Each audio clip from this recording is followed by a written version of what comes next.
কেউ কষ্ট দেবে, কেউ বেঈমানি করবে, কেউ বিশ্বাসঘাতকতা করবে, ভালোবাসার নামে অভিনয় করবে, বন্ধুত্বের নামে ব্যবহার করবে। কিন্তু আপনি যত তাড়াতাড়ি বুঝতে পারবেন, তত ভালো থাকতে পারবেন।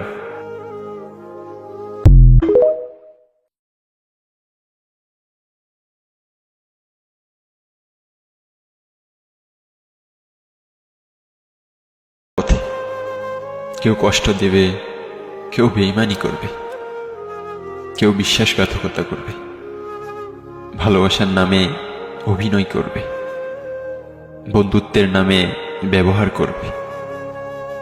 কিন্তু আপনি যত তাড়াতাড়ি বুঝতে পারবেন, তত ভালো থাকতে পারবেন।